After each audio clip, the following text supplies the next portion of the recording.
Hello, welcome back to my channel. Today I'm going to be talking about what media I've been consuming so far in 2026 and how that's been shaping my thoughts and my viewpoints and how I feel about it. So let's get into it. As you probably know if you clicked this video, art is very important and very influential. I noticed that the things I watch, the things I read really shape kind of my perception of life and sometimes my actions too. I don't know if that just means that I'm like easily influenced or anything like that, but I think it's important to be aware of that and be aware of what you're consuming. I definitely spend more time on social media than I should, but I think the key is to balance that with media of substance.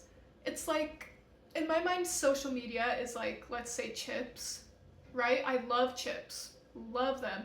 And sometimes it's just what I'm craving and it's just what I need to feel satisfied. But if all I eat is chips and I don't eat any media of substance, so let's say that's like a carrot or an apple, if all I eat is chips, I'm never actually going to feel good, and over time it's going to weaken me. So I think just consuming very artificial, shallow media over time can kind of erode, I don't want to say our spirits, but our spirits. I don't know. Take that how you will.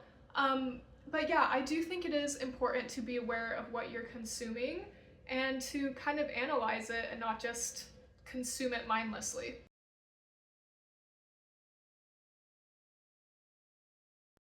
2026, I have re-entered my cinema era, which is very exciting for me. I feel like the last time I was super into film was like my senior year of high school, first year of college, and I'm currently a grad student, so that was a long time ago. I feel like in between I have watched movies, but it's more just like, oh, this movie's popular, this is what's trending, instead of like doing the research and searching out films that actually speak to me and challenge my thoughts and, give me something to think about. So as I've re-entered the world of cinema, I have noticed there's definitely some trends in what I'm watching. I personally am a huge fan of the 1960s and 1970s. I think my interest started with the fashion from that era, but it's kind of expanded to the culture and the arts and the music and everything, and especially the cinema. So as I've re-entered my cinema era, most everything has been from that time period. So let's share probably my favorite movie I've watched maybe ever, but definitely in 2026, and that is Badlands. Why do I love this movie? Well, I really liked the story, but I don't want to give any spoilers because I went into it completely blind, and I feel like that was kind of the best way to watch it. So as I'm recommending it to other people, I recommend they go in blind as well. Basically, all I knew about the movie was that it had good fashion, and I had seen this iconic screenshot of the scene where they're like walking down the street together, and just seeing that screenshot and knowing that the film was filmed in the 70s, I was like, well, that's good enough for me. Let's watch it. Let's see what it's like.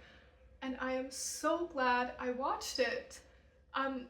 What I will share about it is, oh my gosh, the cinematography is beautiful. I'm American, as you can probably tell from my accent, but just seeing those like beautiful American landscapes, like specifically the West, oh my gosh, it's gorgeous.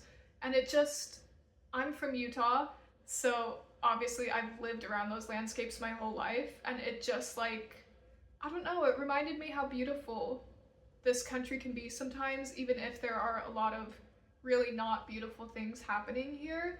There is some beauty to be had.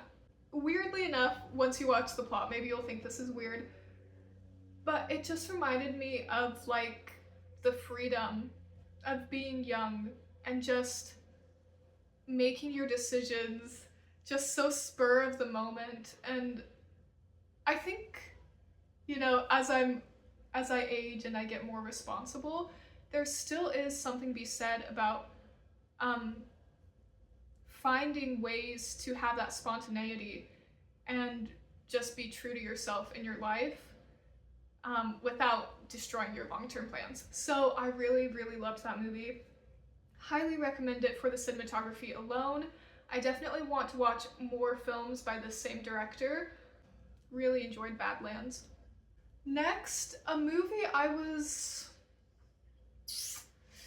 still not sure how I feel about it, but I watched Picnic at Hanging Rock, and this is an Australian film, and it's kind of,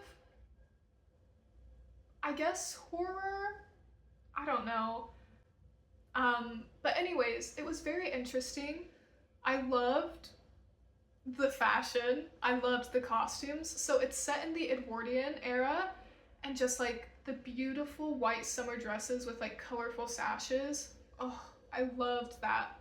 And actually very similar to Badlands, it has a lot of like beautiful nature shots and shots of like the Australian countryside, and that was really, really beautiful. This movie is very interesting because there's this juxtaposition between the beauty and then the actual content of the movie. Um, yeah, I don't think it was necessarily my favorite. I don't think I'd watch it again, but I'm glad that I've seen it. So, yeah. Another movie I watched was Breakfast at Tiffany's. This is probably Audrey Hepburn's most famous movie. And I've seen Roman Holiday, but I hadn't seen this one, so I was like, well, I should watch it, see what all the fuss is about. And I really enjoyed it. It definitely has that more like golden age of Hollywood feel. So if you like older movies, this is probably going to be up your alley. If you don't like older movies and that style of cinematography, you might not like it as much. Obviously the fashion was beautiful. I kind of picked a lot of fashion-based movies now that I'm thinking about it. But anyways, fashion was beautiful. I liked the storyline. Overall, it was a good movie. I would say kind of an easy watch. Yeah. The last movie I want to talk about is The Virgin Suicides. So this movie was released in 1999, but the story takes place in the 70s. And it was a very interesting movie for me. It hit a little close to home. So in the movie, there's 5 sisters, and it literally says at the beginning they all end up committing suicide. I have 4 sisters, so there's 5 girls in my family. Yeah, watching the movie kind of gave me reminded me how much I love my sisters, and I don't know, it just made me miss them a lot because now I live in a different state from all of them, and yeah, it's kind of hard. Not to get emotional, but it was definitely a good movie. If you are sensitive to themes of suicide and things like that, definitely don't watch it. But yeah, I'm glad I watched it, and it gave me a lot of nostalgia, weirdly enough, for my family. So yeah, that was that. I guess looking back at these movies I watched, there are some common themes. Obviously, the fashion, I brought that up a lot. Strong female leads. I love a female led movie. I think, yeah, all of those movies are female led. And then also the 1960s and 1970s. So I guess I have like a type or whatever. So if you happen to have any film recommendations that fit those themes, please share. I will probably enjoy it. But yeah, these movies just kind of honestly gave me a lot of nostalgia overall, for who I've been and where I came from. So I'm from Utah. I recently moved to the Pacific Northwest, and lately I've just been thinking a lot about how even though I've left Utah and I really don't have any plans to ever move back there, it's like I see that reflection of my past in every single thing that I do. Like my family and where I'm from, like it all comes through in every single aspect of my life. And watching these movies, again, it comes through every single movie that I connect to. It's because I see myself reflected in it. So I've been thinking a lot about nostalgia and identity, and basically how I can incorporate my past into my future. How these things about me that I've been and where I'm from, how that can lift me into who I want to be and where I want to be. So, yeah, that's what I've been thinking about a lot lately. Okay, let's move on to music. Again, with music, I've been feeling a lot of nostalgia. I've started like actually actively working out lately, which is really good. It's good to be healthy. But I've had to change the music I listen to work out because typically I like more chill, relaxed music that kind of calms me. But to work out, I need like pump up music. So I've been looking into, oh, when I was younger, what kind of like music would make me feel good and like ready to go. So I've been listening to old Panic at the Disco and also One Direction as I work out. Yeah, everything goes back to who I was because who I was is who I am is who I will be. It's all connected. Who would have thought? Who would have thought? You can't escape your past. You can't escape yourself. Anyways, but actually I really enjoyed it, and it's kind of funny. I feel like when I'm listening to this music as I work out, I kind of tap into my inner theater kid. Because obviously I was a theater kid in high school, in case you couldn't tell.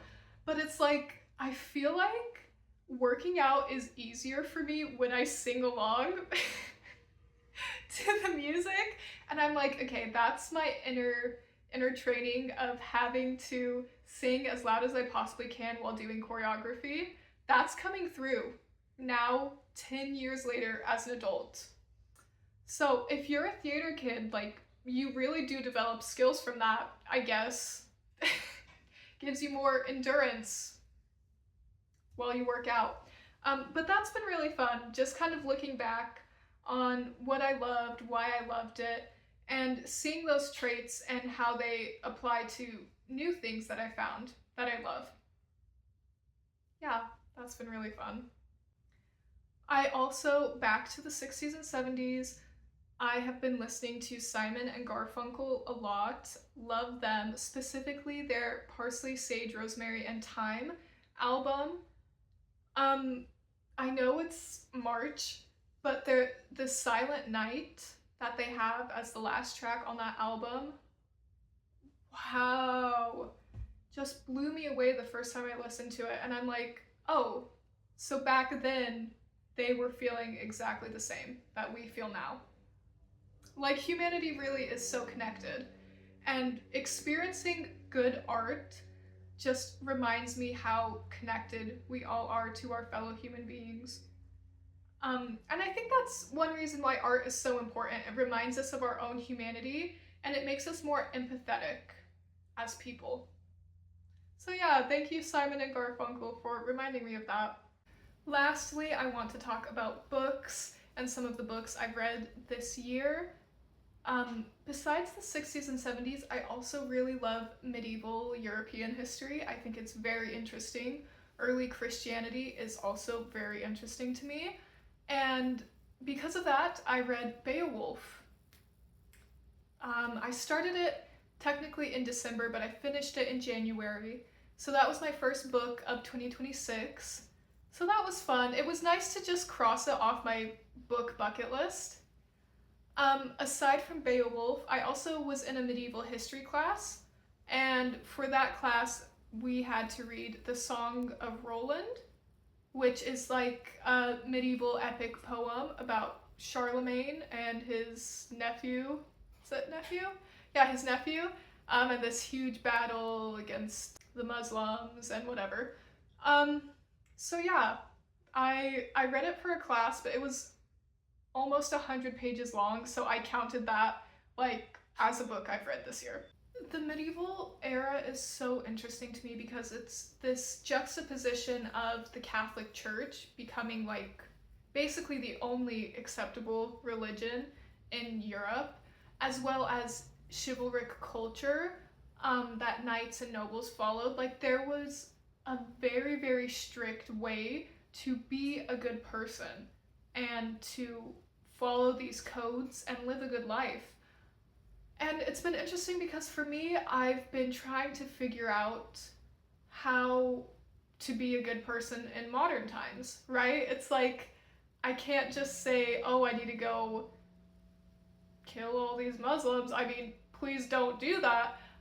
That's what they did in medieval times. They said, okay, the Pope told me to launch a crusade. I'm launching a crusade, and that means that I am a good person.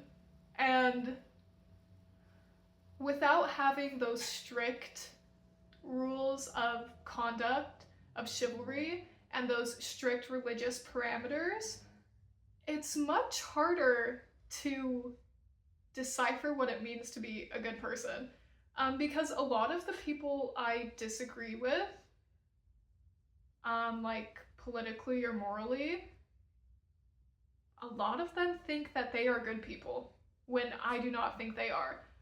So I've been kind of struggling with this idea of how can I be a good person? Is it enough to be good to my friends and family? How can I be good to my community and to strangers around me? Like, what are specific actionable steps I can take that actually benefit me and benefit my community, right? Because it's not as simple as the church told me to do this, therefore, if I do this, I am good.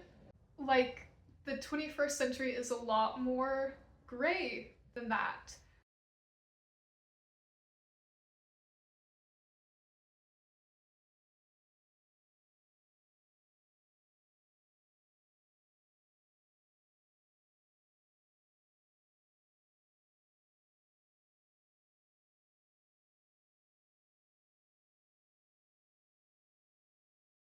And so just trying to figure out for myself what I can do to actually have a positive impact in the world.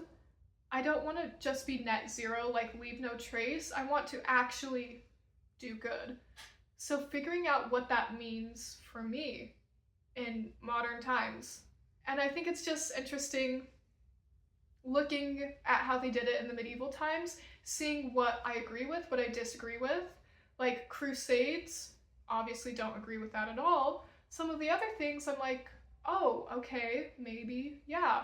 So it's just interesting to examine that and look at it through the context of the 21st century.